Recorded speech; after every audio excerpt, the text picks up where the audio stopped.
पुराणों में जिस चीज को आज की भाषा में अक्सर भविष्यवाणी कहा जाता है, वह वास्तव में किसी रहस्यमय शक्ति द्वारा भविष्य देखने का दावा नहीं बल्कि समय, खगोलीय चक्रों और प्राकृतिक पैटर्न की अत्यंत सूक्ष्म गणना पर आधारित एक वैज्ञानिक दृष्टिकोण है। क्योंकि वैदिक और पौराणिक परंपरा में समय को रैखिक नहीं बल्कि चक्रीय माना गया है, जहां घटनाएं किसी संयोग से नहीं बल्कि निश्चित नियमों और दोहराव वाले पैटर्न के अनुसार घटित होती हैं। पुराण बार बार यह स्पष्ट करते हैं कि सृष्टि, स्थिति और विनाश एक निश्चित क्रम में चलते हैं, जिसे युग, मनवंतर, कल्प और महाकल्प जैसे समय मानकों में बांटा गया है।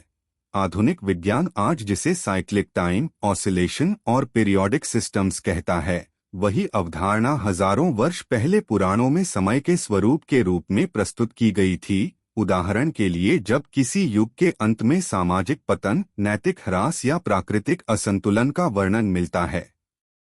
तो वह किसी एक तारीख की भविष्यवाणी नहीं बल्कि उस युगचक्र की स्वाभाविक परिणति का वर्णन होता है। ठीक वैसे ही जैसे आधुनिक जलवायु विज्ञान यह नहीं कहता कि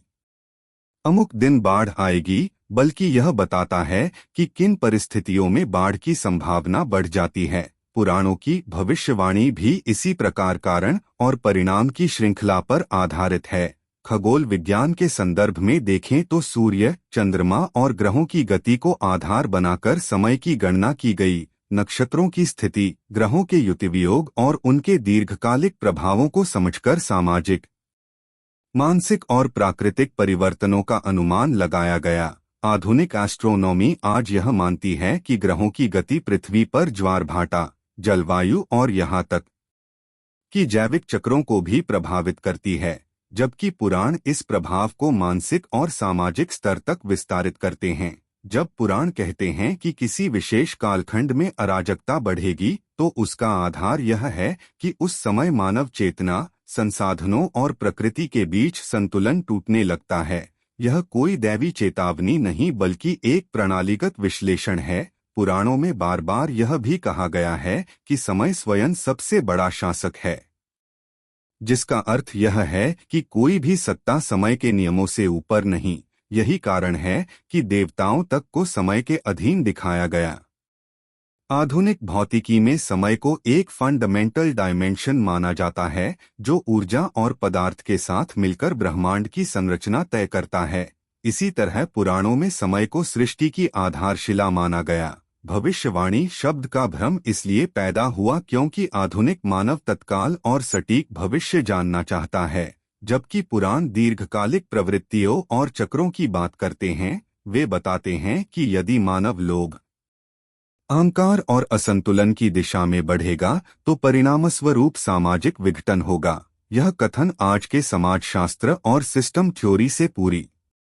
तरह मेल खाता है, जहां किसी प्रणाली के भीतर असंतुलन बढ़ने पर उसका पतन स्वाभाविक माना जाता है। इस दृष्टि से पुराण भविष्य बताने वाले ग्रंथ नहीं बल्कि समय और प्रकृति के नियमों को समझाने वाले ग्रंथ हैं, जो यह सिखाते हैं कि भविष्य कोई तय घटना नहीं बल्कि वर्तमान कर्म, प्राकृतिक नियम और समयचक्र का परिणाम होता है। जब इन तीनों को समझ लिया जाए,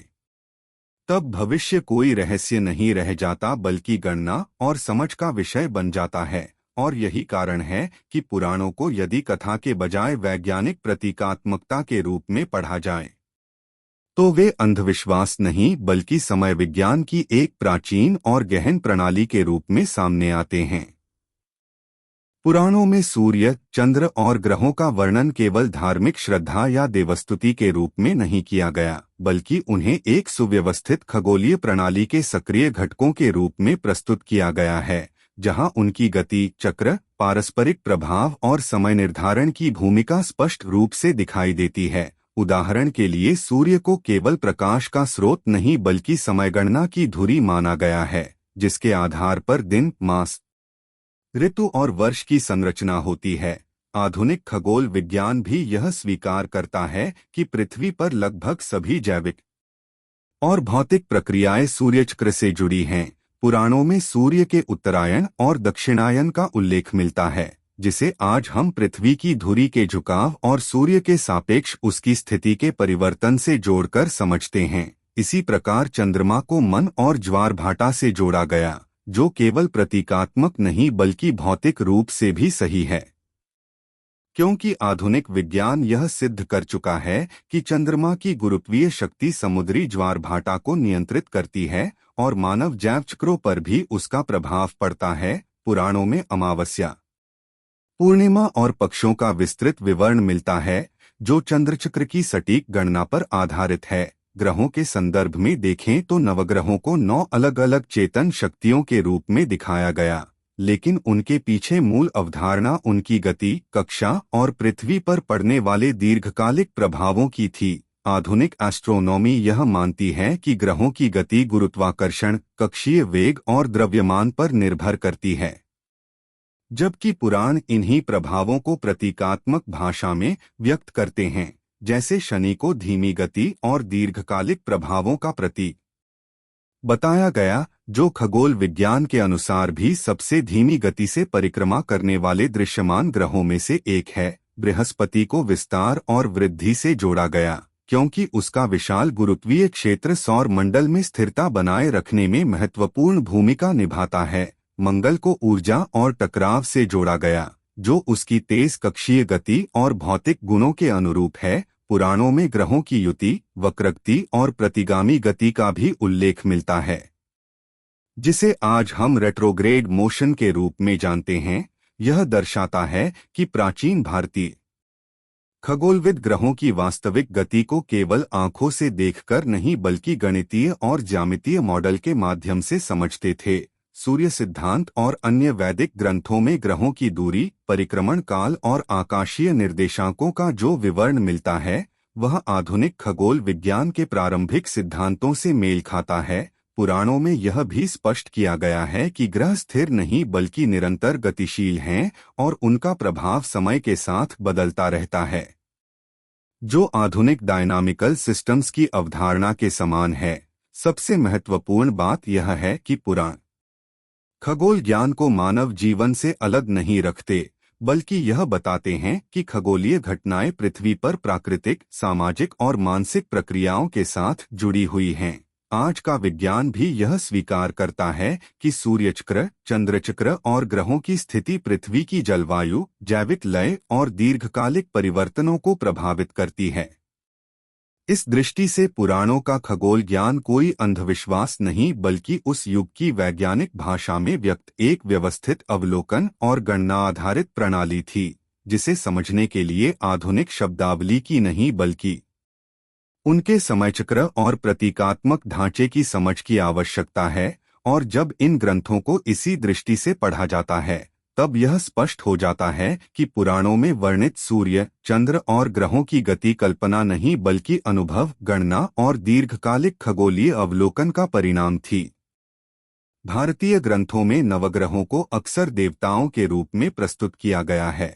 लेकिन यह प्रस्तुति शाब्दिक नहीं बल्कि गहन वैज्ञानिक और मनोवैज्ञानिक प्रतीकात्मकता पर आधारित है, जहां देवता शब्द का अर्थ किसी मानवसदृश सत्ता से नहीं बल्कि ऐसी नियंत्रक शक्तियों से है जो प्रकृति, समय और मानव चेतना पर प्रभाव डालती हैं। नवग्रह वास्तव में सूर्य, चंद्रमा और 5 दृश्यमान ग्रहों के साथ 2 खगोलीय बिंदुओं राहु और केतु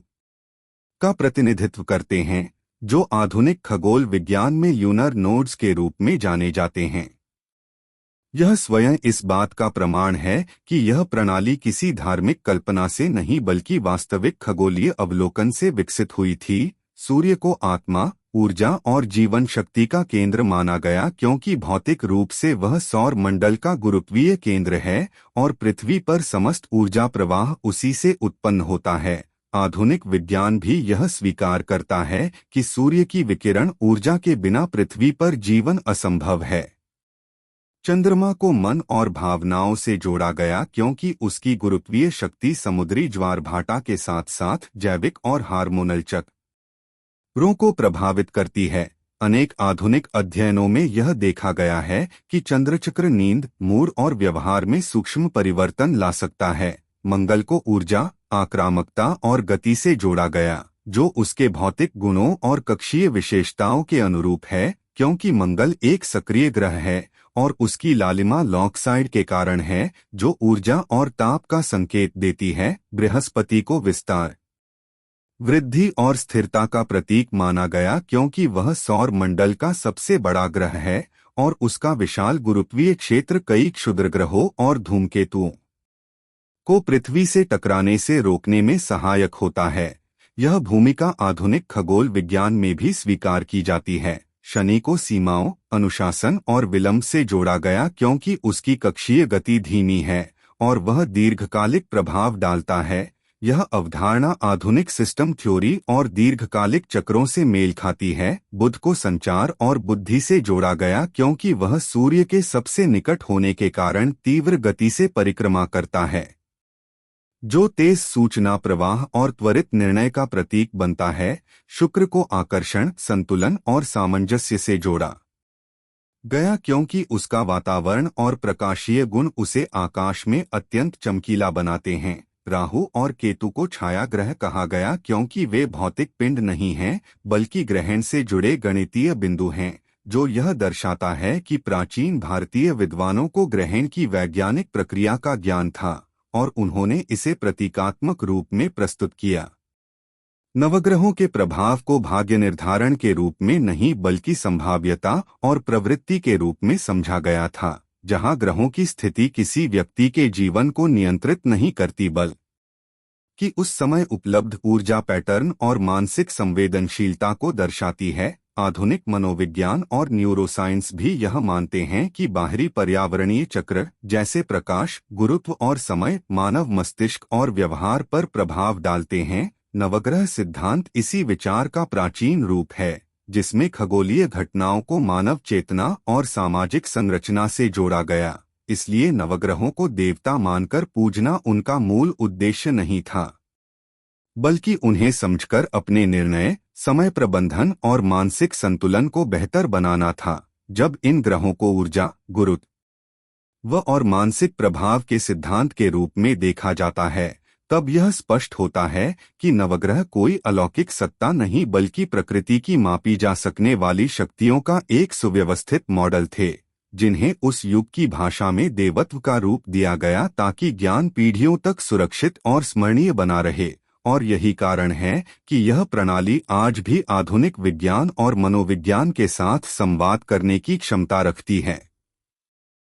वैदिक और पौराणिक ग्रंथों में सौर मंडल का वर्णन आज के आधुनिक खगोल विज्ञान से बिल्कुल अलग भाषा और प्रतीकात्मक शैली में मिलता है, लेकिन जब हम उन वर्णनों को शाब्दिक नहीं बल्कि संरचनात्मक और गणनात्मक दृष्टि से समझते हैं, तो कई गहरे सामंजस्य दिखाई देते हैं। उदाहरण के लिए सूर्य को केंद्र में रखकर ग्रहों की परिक्रमण व्यवस्था का विचार, समय की गणना के लिए ग्रहों की गति का उपयोग और पृथ्वी पर होने वाले परिवर्तनों को खगोलीय घटनाओं से जोड़ना, ये सभी बातें आधुनिक एस्ट्रोनॉमी के मूल सिद्धांतों से मेल खाती हैं। वैदिक ग्रंथों में सूर्य को केवल एक देवता नहीं बल्कि ऊर्जा का मूल स्रोत माना गया है, जो न केवल प्रकाश देता है बल्कि समय, ऋतु और जीवन चक्र को नियंत्रित करता है। ठीक उसी तरह जैसे आधुनिक विज्ञान सूर्य को सौर मंडल का केंद्र मानकर उसकी गुरुत्वाकर्षण शक्ति से ग्रहों की कक्षाओं को स्थिर बताता है। चंद्रमा को मन और ज्वार भाटा से जोड़ना, आज के विज्ञान में चंद्र गुरुत्वाकर्षण के समुद्री ज्वार और जैविक लय पर प्रभाव से मेल खाता है।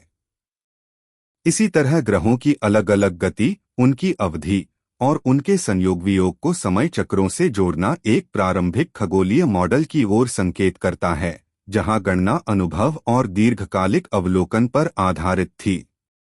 अंतर यह है कि वैदिक मॉडल में यह सब सांकेतिक, दार्शनिक और मानवचेतना से जुड़ी भाषा में प्रस्तुत हुआ, जबकि आधुनिक एस्ट्रोनॉमी गणितीय समीकरणों, टेलीस्कोप और भौतिक नियमों के माध्यम से वही संरचना स्पष्ट करता है। इस दृष्टि से देखा जाए तो वैदिक सौर मंडल मॉडल आधुनिक विज्ञान का प्रत्यक्ष खाका नहीं है, लेकिन यह एक वैचारिक ढांचा जरूर है, जिसमें ब्रह्मांड को एक सुव्यवस्थित, चक्रीय और नियमबद्ध प्रणाली के रूप में समझा गया, और यही आधुनिक खगोल विज्ञान की आत्मा भी है। वैदिक और पौराणिक ग्रंथों में समय को कभी भी एक सीधी रेखा की तरह नहीं देखा गया, जहां अतीत पीछे छूट जाए और भविष्य अनिश्चित रूप से आगे बढ़ता जाए, बल्कि समय को एक चक्र के रूप में समझा गया जिसे कालचक्र कहा गया। और यही अवधारणा युग प्रणाली सत्य, त्रेता, द्वापर और कली में स्पष्ट रूप से दिखाई देती है, जहां प्रत्येक युग एक निश्चित गुण, चेतना स्तर और सामाजिक संरचना का प्रतिनिधित्व करता है, न कि केवल वर्षों की गणना का। यह दृष्टिकोण आधुनिक विज्ञान की उस समझ से गहराई से जुड़ता है जहां समय को ब्रह्मांडीय प्रक्रियाओं, आवर्ती चक्रों और ऊर्जा के दोहराव से जोड़ा जाता है, जैसे ग्रहों की परिक्रमा, ऋतुओं का चक्र, जैविक घड़ियां और यहां तक कि ब्रह्मांड के विस्तार और संकुचन के सिद्धांत। युगों की अवधि को यदि केवल प्रतीकात्मक माने तो वे मानव सभ्यता के उत्थान और पतन के दीर्घकालिक पैटर्न को दर्शाती हैं, जहां नैतिकता, तकनीक और चेतना एक चक्र में विकसित और क्षीण होती है। यह वही विचार है जिसे आधुनिक सिस्टम थ्योरी और सिविलाइजेशन साइकिल्स में देखा जाता है। लिनियर टाइम की धारणा जहां निरंतर प्रगति या पतन की कहानी कहती है, वहीं साइक्लिक टाइम यह समझ देता है कि प्रकृति में कुछ भी स्थायी नहीं है। हर व्यवस्था अपने चरम पर पहुंचकर पुनः प्रारंभ की ओर लौटती है। यही कारण है कि कालचक्र केवल दार्शनिक विचार नहीं बल्कि एक वैज्ञानिक अवलोकन आधारित मॉडल है, जिसमें समय को मापने की इकाई नहीं बल्कि परिवर्तन की प्रक्रिया माना गया है। और यही सोच आधुनिक भौतिकी, विशेषकर सापेक्षता और कॉस्मोलॉजी में समय को एक गतिशील और सापेक्ष तत्व के रूप में देखने से मेल खाती है। पुराणों में ग्रहण, उल्का पिंड और अन्य खगोलीय घटनाओं का वर्णन किसी चमत्कार या डर पैदा करने वाली कथा के रूप में नहीं, बल्कि एक सुव्यवस्थित खगोलीय गणना प्रणाली के रूप में मिलता है, जिसे आज हम आधुनिक एस्ट्रोनॉमी और सेलेस्टियल मैकेनिक्स की भाषा में समझ सकते हैं, क्योंकि सूर्य और चंद्र ग्रहण को पुराणों में राहु केतु की कथा से जोड़ा गया है। लेकिन यदि उस प्रतीकात्मक भाषा को हटाकर गणितीय संरचना को देखा जाए तो स्पष्ट होता है कि राहु और केतु वास्तव में चंद्रमा की कक्षा के वे दो बिंदु हैं जहां सूर्य, पृथ्वी और चंद्रमा एक सीध में आते हैं, जिसे आज ल्यूनर नोड्स कहा जाता है। और यह तथ्य कि ग्रहण केवल अमावस्या या पूर्णिमा के आसपास ही संभव होते हैं, पुराणों में पहले से वर्णित है, जो यह सिद्ध करता है कि लेखकों को चंद्र चक्र, सूर्य की वार्षिक गति और पृथ्वी चंद्र प्रणाली की गहरी समझ थी। इसी तरह उल्काओं को पुराणों में आकाशीय शिला, अग्निपिंड या दिव्य पतन कहा गया है, जिनका समय, दिशा और प्रभाव मौसम, वायु और पृथ्वी की स्थितियों से जोड़ा गया है, जो आधुनिक विज्ञान में मीटिओरॉइड्स के वायुमंडल में प्रवेश, घर्षण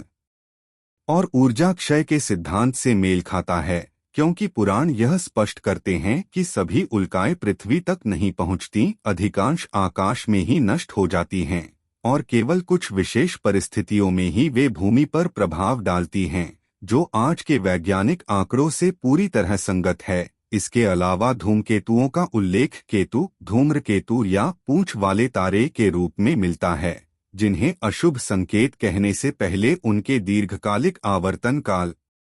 आकाश में उनकी दिशा और ग्रहों के साथ उनकी स्थिति का सूक्ष्म वर्णन किया गया है,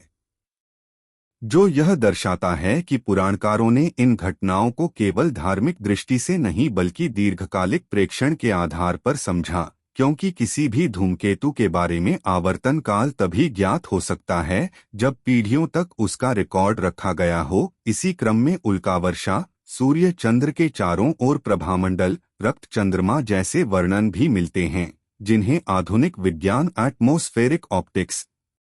रेले स्कैटरिंग और लूनर एक्लिप्स के दौरान पृथ्वी की छाया से जोड़कर समझाता है। और आश्चर्यजनक बात यह है कि पुराणों में इन घटनाओं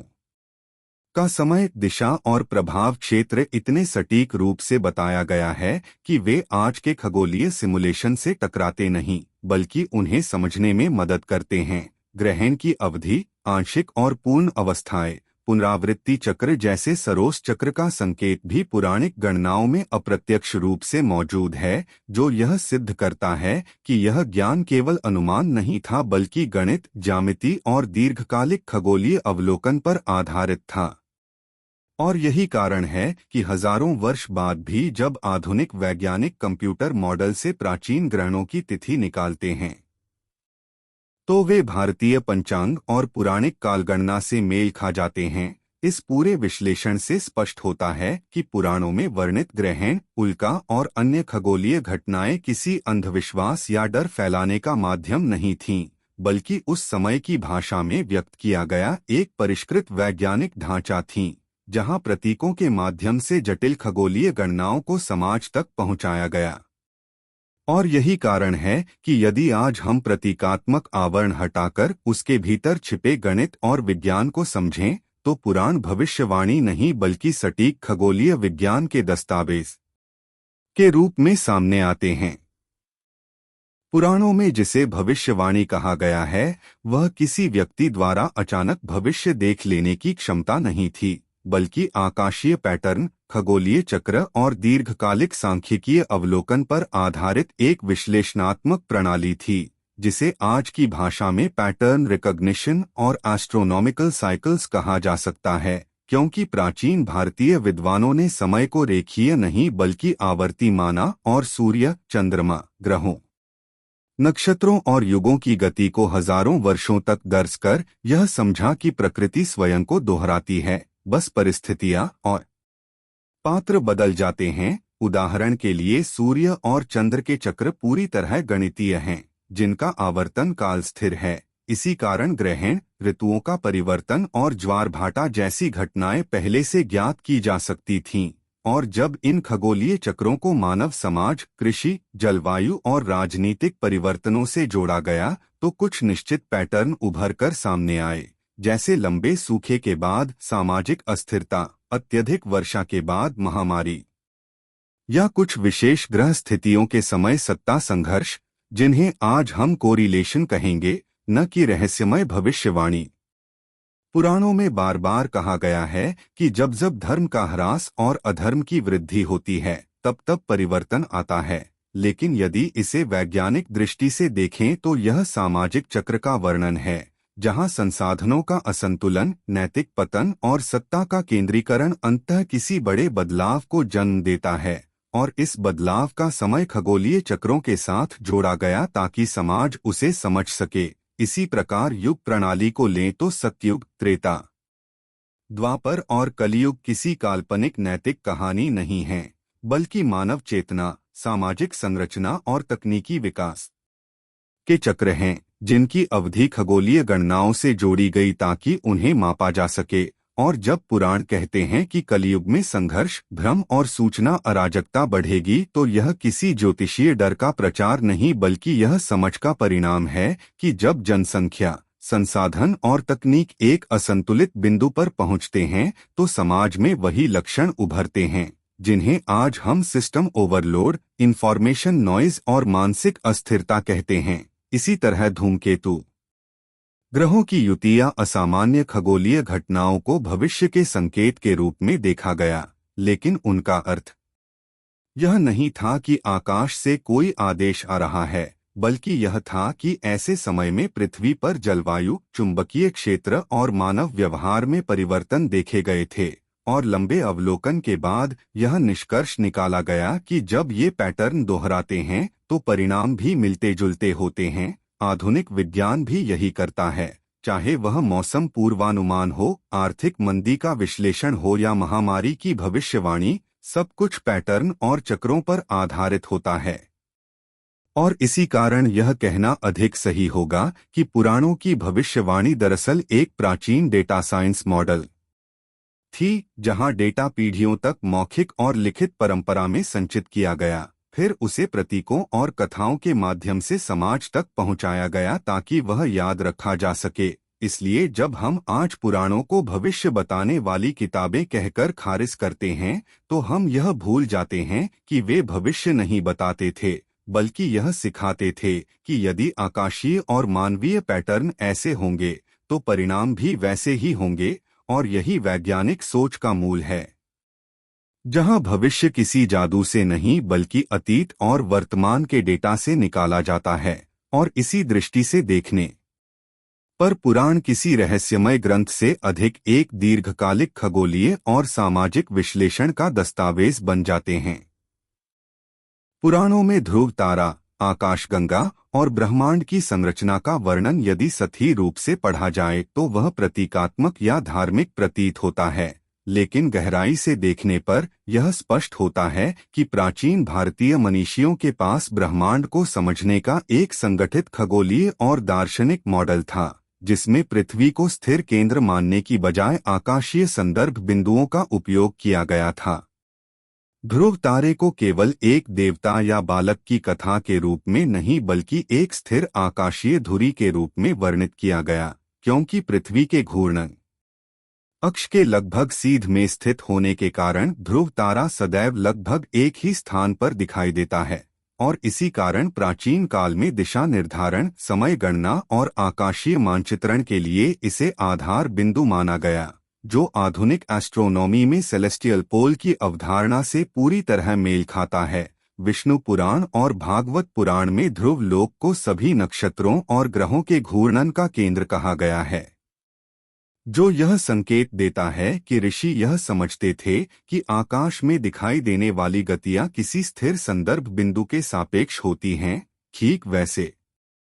कि जैसे आज हम कहते हैं कि तारे पृथ्वी के घूर्णन के कारण घूमते हुए प्रतीत होते हैं। इसी प्रकार आकाशगंगा को पुराणों में आकाशगंगा या मंदाकिनी कहा गया है, जिसका वर्णन एक विशाल, चमकीली, निरंतर प्रवाहित प्रकाश पट्टी के रूप में किया गया है, और यह कोई संयोग नहीं है कि यह वर्णन नग्न आंखों से दिखाई देने वाली मिल्की वे से पूरी तरह मेल खाता है, क्योंकि आधुनिक विज्ञान भी आकाशगंगा को अरबों तारों से बनी एक डिस्काकार की संरचना मानता है, जो पृथ्वी से एक प्रकाश पट्टी के रूप में दिखाई देती है। पुराणों में इसे दिव्य नदी कहा जाना प्रतीकात्मक भाषा का उदाहरण है, जहां निरंतरता, प्रवाह और विशालता को समझाने के लिए प्राकृतिक उपमा का प्रयोग किया गया, न कि यह दावा कि वह सचमुच पानी की नदी है। ब्रह्मांडीय विस्तार की बात करें तो पुराणों में सृष्टि को स्थिर नहीं बल्कि निरंतर सृजन और प्रलय के चक्र में बंधा हुआ बताया गया है, जहां ब्रह्मा का एक दिन और एक रात अरबों वर्षों के बराबर माने गए हैं। और यह अवधारणा आधुनिक कॉस्मोलॉजी के बिग बैंग और बिग क्रंच या बिग बाउंस सिद्धांत से आश्चर्यजनक रूप से मिलती जुलती है, क्योंकि आधुनिक विज्ञान भी ब्रह्मांड को स्थिर नहीं बल्कि विस्तारशील मानता है। यह सही है कि पुराणों में आधुनिक अर्थों में हब्बल कांस्टेंट या गणितीय समीकरण नहीं मिलते, लेकिन समय और विस्तार की जो कल्पना दी गई है वह मानव अनुभव से कहीं अधिक विशाल है, जो यह दर्शाती है कि ऋषियों ने ब्रह्मांड को बहुत बड़े पैमाने पर सोचने का साहस किया था। इसके अतिरिक्त लोगों की अवधारणा को यदि भौतिक ग्रहों के रूप में न लेकर अलग अलग अस्तित्व स्तर या आयाम के रूप में समझा जाए तो यह आधुनिक मल्टीडायमेंशनल या लेयर्ड यूनिवर्स की अवधारणा से मेल खाने लगती है, जहां एक ही ब्रह्मांड में विभिन्न ऊर्जा स्तर और संरचनाएं सहअस्तित्व में होती हैं। इसलिए यह कहना कि पुराणों ने ध्रुव तारा, आकाशगंगा या ब्रह्मांडीय विस्तार को नहीं समझा था, एक सरलीकरण होगा, क्योंकि उन्होंने इन्हें आधुनिक वैज्ञानिक शब्दावली में नहीं बल्कि उस समय की उपलब्ध भाषा, प्रतीकों और गणनात्मक दृष्टि से समझाया। और उनका उद्देश्य किसी प्रयोगशाला सिद्धांत का निर्माण नहीं बल्कि मानव को यह बोध कराना था कि वह एक अत्यंत विशाल, गतिशील और नियमबद्ध ब्रह्मांड का छोटा सा हिस्सा है। जब इन ग्रंथों को आधुनिक खगोल विज्ञान के साथ संवाद में पढ़ा जाता है, तब स्पष्ट होता है कि पुराण अंधविश्वास नहीं बल्कि प्राचीन ब्रह्मांडीय सोच के ऐसे दस्तावेज हैं जिन्होंने प्रतीक, गणना और दर्शन के माध्यम से उन सत्यों को संरक्षित किया जिन्हें आज विज्ञान उपकरणों और समीकरणों से सिद्ध कर रहा है। आधुनिक विज्ञान और वैदिक खगोल को अक्सर आमने सामने खड़ा कर दिया जाता है, मानो दोनों एक दूसरे के विरोधी हों, जबकि वास्तविकता यह है कि यह टकराव नहीं बल्कि दृष्टिकोण, भाषा और उद्देश्य का अंतर है, क्योंकि आधुनिक विज्ञान मुख्यतः अवलोकन, प्रयोग, गणितीय मॉडल और उपकरणों पर आधारित है, वहीं वैदिक खगोल एक समग्र प्रणाली के रूप में विकसित हुआ था जिसमें गणना, प्रत्यक्ष अनुभव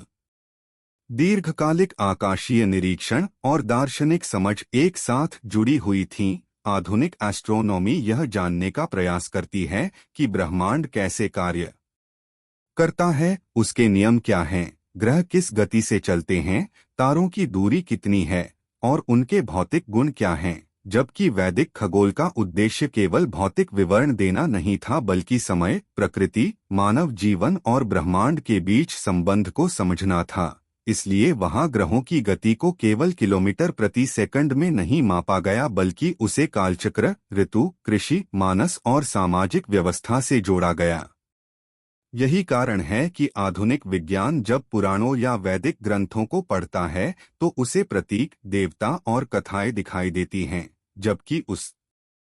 समय की बौद्धिक परंपरा में प्रतीक एक वैज्ञानिक भाषा का ही हिस्सा थे, क्योंकि जटिल अवधारणाओं को पीढ़ी दर पीढ़ी सुरक्षित रखने का यही सबसे प्रभावी तरीका था। उदाहरण के लिए आधुनिक विज्ञान सूर्य को एक विशाल गैसीय तारा मानता है जिसकी ऊर्जा न्यूक्लियर फ्यूजन से उत्पन्न होती है। वहीं वैदिक खगोल सूर्य को सविता, आदित्य या मित्र जैसे नामों से संबोधित करता है, जो ऊर्जा, गति और जीवनदायिनी शक्ति के अलग अलग पहलुओं का प्रतिनिधित्व करते हैं। और यह नामकरण धार्मिक से अधिक कार्यात्मक था, क्योंकि इससे यह समझाया जाता था कि सूर्य केवल एक आकाशीय पिंड नहीं बल्कि पृथ्वी पर जीवन चक्र का केंद्र है। इसी प्रकार आधुनिक एस्ट्रोनॉमी ग्रहों को गुरुत्वाकर्षण और जड़त्व के नियमों से संचालित मानती है, जबकि वैदिक दृष्टि में ग्रहों को नवग्रह कहा गया, जो ऊर्जा केंद्रों के रूप में समय, मौसम और मानव मन पर प्रभाव डालते हैं। और आज आधुनिक विज्ञान भी यह स्वीकार करता है कि सूर्य और चंद्रमा जैसे खगोलीय पिंड ज्वार भाटा, जैविक घड़ियों और हार्मोनल चक्रों को प्रभावित करते हैं, यानी प्रभाव का विचार पूरी तरह अवैज्ञानिक नहीं है। आधुनिक विज्ञान रेखीय समय की अवधारणा पर चलता है, जहां अतीत, वर्तमान और भविष्य एक सीधी रेखा में आगे बढ़ते हैं, जबकि वैदिक खगोल चक्रीय समय को मानता है, जहां युग, कल्प और प्रलय के चक्र चलते रहते हैं। और आज कॉस्मोलॉजी में भी यह बहस चल रही है कि क्या ब्रह्मांड केवल एक बार उत्पन्न हुआ या बार बार विस्तार और संकुचन के चक्र से गुजरता है। इसलिए विरोध का भ्रम तब पैदा होता है जब हम आधुनिक विज्ञान से वैदिक ग्रंथों से वही भाषा, वही गणित और वही प्रस्तुति अपेक्षित करते हैं, जबकि दोनों की कार्यप्रणाली अलग अलग थी। वैदिक खगोल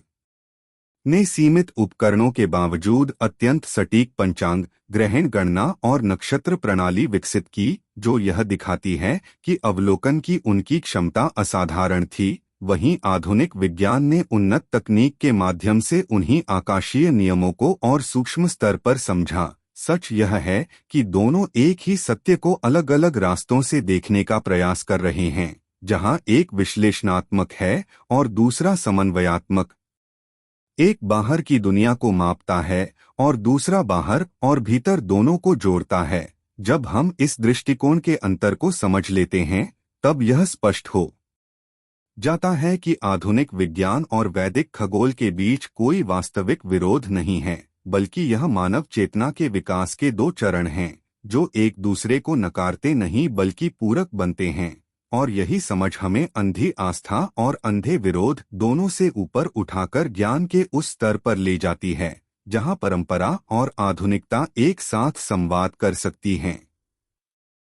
आज जब हम यह कहते हैं कि पुराणों या प्राचीन ग्रंथों की भविष्यवाणियां गलत साबित हुई, तो वास्तव में हम भविष्यवाणी और गणना के बीच के मूल अंतर को समझने में चूक कर रहे होते हैं, क्योंकि वैदिक परंपरा में भविष्य बताने का अर्थ किसी व्यक्ति या घटना की सीधी घोषणा करना नहीं था, बल्कि समय, प्रकृति और खगोलीय चक्रों के आधार पर संभावनाओं और प्रवृत्तियों को समझना था। प्राचीन ऋषियों ने भविष्य को किसी स्थिर रेखा की तरह नहीं देखा, बल्कि उसे कारण और परिणाम के जटिल नेटवर्क के रूप में समझा, जहां ग्रहों की गति, ऋतु परिवर्तन, युग चक्र और मानव कर्म एक दूसरे को प्रभावित करते हैं। इसलिए उनकी गणनाएं अत्यंत सटीक थीं, लेकिन उनका परिणाम मानव की सीमित समझ के कारण अक्सर गलत तरीके से ग्रहण किया गया। उदाहरण के लिए ग्रहण, अमावस्या, पूर्णिमा, विषुव और अयनांत जैसी घटनाओं की गणना हजारों वर्षों पहले इतनी सटीक थी कि आज भी पंचांग और आधुनिक खगोल विज्ञान के आंकड़े कई मामलों में मेल खाते हैं। इसका अर्थ यह है कि गणित और अवलोकन में कोई कमी नहीं थी, बल्कि समस्या तब पैदा हुई जब प्रतीकात्मक भाषा को शाब्दिक अर्थ में पढ़ा गया। पुराणों में जब यह कहा गया कि किसी युग के अंत में अधर्म बढ़ेगा, प्रकृति असंतुलित होगी और मानव नैतिक रूप से कमजोर होगा, तो यह कोई एक तारीख या घटना की घोषणा नहीं थी, बल्कि यह एक सामाजिक और मानसिक पैटर्न का वर्णन था। और जब आधुनिक मानव इसे किसी एक युद्ध, आपदा या राजनीतिक परिवर्तन से जोड़ने की कोशिश करता है, तो उसे निराशा हाथ लगती है और वह भविष्यवाणी को गलत मान लेता है। असल में वैदिक गणना यह बताती थी कि यदि मानव का आचरण एक निश्चित दिशा में जाएगा, तो परिणाम भी उसी दिशा में होंगे, लेकिन आधुनिक सोच कारण परिणाम के इस लंबे श्रृंखला को समझने के बजाय त्वरित और नाटकीय निष्कर्ष चाहती है। इसके अलावा मानव मस्तिष्क स्वभाव से ही अल्पकालिक परिणामों पर केंद्रित रहता है, जबकि वैदिक खगोल और कालचक्र की अवधारणा लाखों और करोड़ों वर्षों के पैमाने पर सोचती है। और जब इतने विशाल समयमान को कुछ दशकों या सदियों में फिट करने की कोशिश की जाती है, तो भ्रम पैदा होना स्वाभाविक है। यही कारण है कि आज हमें लगता है कि भविष्य गलत साबित हो गया, जबकि वास्तव में हमने भविष्य को गलत प्रश्नों के साथ देखा। आधुनिक विज्ञान भी अब यह स्वीकार कर रहा है कि किसी जटिल प्रणाली जैसे जलवायु, समाज या ब्रह्मांड के भविष्य की सटीक भविष्यवाणी करना लगभग असंभव है, क्योंकि छोटी सी परिवर्तनशीलता भी दीर्घकाल में बड़े परिणाम पैदा कर सकती है। और यही सिद्धांत वैदिक सोच में कर्म और काल के रूप में पहले से मौजूद था। समस्या यह नहीं है कि प्राचीन गणना गलत थी, समस्या यह है कि हमने प्रतीकों को चेतावनी की तरह नहीं बल्कि भविष्यवाणी की तरह पढ़ा। हमने संभावनाओं को निश्चितता मान लिया और फिर जब वे हमारी अपेक्षा के अनुसार घटित नहीं हुई, तो पूरे ज्ञान तंत्र को ही नकार दिया। वास्तव में पुराणों का उद्देश्य मानव को यह सिखाना था कि भविष्य कोई तय की हुई स्क्रिप्ट नहीं है, बल्कि यह वर्तमान के निर्णयों से आकार लेता है। और जब हम इस दृष्टिकोण से देखते हैं, तो यह स्पष्ट हो जाता है कि गणना सही थी, खगोलीय चक्र सही थे, समय की समझ सही थी, लेकिन मानव की व्याख्या, धैर्य और बौद्धिक क्षमता सीमित थी। आज भी जब हम आधुनिक डेटा, एल्गोरिदम और आर्टिफिशियल इंटेलिजेंस के बावजूद मौसम, अर्थव्यवस्था या सामाजिक व्यवहार की पूरी तरह सटीक भविष्यवाणी नहीं कर पाते, तब यह समझना कठिन नहीं होना चाहिए कि हजारों साल पहले के ग्रंथों को दोष देने के बजाय हमें अपनी समझ की सीमा को स्वीकार करना चाहिए, क्योंकि जैसे जैसे मानव चेतना और ज्ञान का स्तर बढ़ता है, वैसे वैसे वही प्राचीन गणनाएं और अवधारणाएं नए अर्थ और नई स्पष्टता के साथ सामने आने लगती हैं। और तब हमें एहसास होता है कि भविष्य गलत नहीं था, हम ही उसे समझने के लिए अभी तैयार नहीं थे। जब पुराणों को केवल कथा, आस्था या धार्मिक उपदेश मानकर पढ़ा जाता है, तब वे आधुनिक मन को अवैज्ञानिक और अविश्वसनीय प्रतीत होते हैं। लेकिन जिस क्षण हम उन्हें भावनात्मक श्रद्धा या अंधे विरोध से हटकर डेटा, पैटर्न और दीर्घकालिक अवलोकन के दस्तावेज के रूप में पढ़ना शुरू करते हैं, उसी क्षण विज्ञान और धर्म के बीच खड़ी की गई दीवार अपने आप गिरने लगती है। क्योंकि तब यह स्पष्ट हो जाता है कि पुराणों का उद्देश्य किसी चमत्कार को स्थापित करना नहीं बल्कि ब्रह्मांड, समय, प्रकृति और मानव व्यवहार के नियमों को सुरक्षित रखना था। प्राचीन भारत में ज्ञान को संग्रहित करने की पद्धति आज के डेटाबेस या रिसर्च पेपर जैसी नहीं थी, इसलिए जटिल खगोलीय गणनाएं, समयचक्र, ग्रहों की गति, जलवायु पैटर्न और सामाजिक परिणामों को कथा, प्रतीक और रूपक के माध्यम से पीढ़ी दर पीढ़ी ट्रांसमिट किया गया, जिससे वह ज्ञान केवल विद्वानों तक सीमित न रहकर समाज के हर स्तर तक पहुँचे। आधुनिक विज्ञान भी मूलतः डेटा पर ही आधारित है, लेकिन अंतर केवल इतना है कि आज डेटा संख्याओं, ग्राफ और समीकरणों में संग्रहित होता है, जबकि पुराणों में वही डेटा कथानक, पात्र और प्रतीकों के रूप में संरक्षित था। और जब हम इन प्रतीकों को डिकोड करते हैं तो वे भावनात्मक कहानियां नहीं बल्कि संरचित जानकारी बन जाते हैं। उदाहरण के लिए युग प्रणाली को यदि धार्मिक कल्पना मान लिया जाए तो वह अविश्वसनीय लगती है, लेकिन यदि उसे दीर्घकालिक सामाजिक, नैतिक और पर्यावरणीय चक्रों के डेटा के रूप में देखा जाए तो वह आधुनिक इतिहास, समाजशास्त्र और पर्यावरण विज्ञान से गहराई से जुड़ जाती है। इसी तरह ग्रहों को देवता मानने की परंपरा तब अंधविश्वास लगती है जब हम उनके पीछे छिपे ऊर्जा, गुरुत्वीय प्रभाव और जैविक चक्रों के डेटा को अनदेखा करते हैं। लेकिन जैसे ही हम स्वीकार करते हैं कि सूर्य, चंद्रमा और अन्य खगोलीय पिंड पृथ्वी की जलवायु, समुद्रों और मानव जैविक घड़ियों को प्रभावित करते हैं, तब नवग्रह की अवधारणा एक प्राचीन वैज्ञानिक मॉडल की तरह सामने आती है। विज्ञान और धर्म का टकराव वास्तव में तब पैदा हुआ जब धर्म ने प्रश्न पूछना छोड़ दिया और विज्ञान ने अर्थ तलाशना। जबकि पुराणों की मूल भावना इन दोनों को अलग नहीं करती थी, बल्कि ज्ञान को अनुभव और विवेक के साथ जोड़ती थी। आधुनिक वैज्ञानिक भी जब ब्रह्मांड की उत्पत्ति, चेतना की प्रकृति या समय के वास्तविक स्वरूप जैसे प्रश्नों पर पहुंचते हैं तो उन्हें यह स्वीकार करना पड़ता है कि केवल गणित पर्याप्त नहीं है, और वहीं पुराणों का दार्शनिक ढांचा प्रासंगिक हो जाता है। जब कथा डेटा बन जाती है तब देवता प्राकृतिक शक्तियों के प्रतिनिधि बन जाते हैं, युद्ध सामाजिक और मानसिक संघर्ष के मॉडल बन जाते हैं, और चमत्कार उन नियमों का प्रतीक बन जाते हैं जिन्हें उस समय की भाषा में समझाया गया था। इस स्तर पर पहुंचने के बाद न तो विज्ञान को धर्म से डर लगता है और न ही धर्म को विज्ञान से, क्योंकि दोनों का लक्ष्य एक ही हो जाता है, सत्य को समझना। पुराण तब न तो अंधविश्वास रह जाते हैं और न ही विज्ञान शुष्क और निर्जीव लगता है, बल्कि दोनों मिलकर एक ऐसा समग्र दृष्टिकोण बनाते हैं जहां ब्रह्मांड केवल पदार्थ का ढेर नहीं बल्कि अर्थपूर्ण संरचना बन जाता है, और मानव केवल दर्शक नहीं बल्कि उस संरचना का जागरूक हिस्सा बन जाता है। यही वह बिंदु है जहां कथा डेटा बनती है, डेटा ज्ञान बनता है और ज्ञान विवेक में बदल जाता है, और वहीं पर विज्ञान और धर्म वास्तव में एक हो जाते हैं, न किसी समझौते के कारण बल्कि सत्य की गहराई को स्वीकार करने के कारण।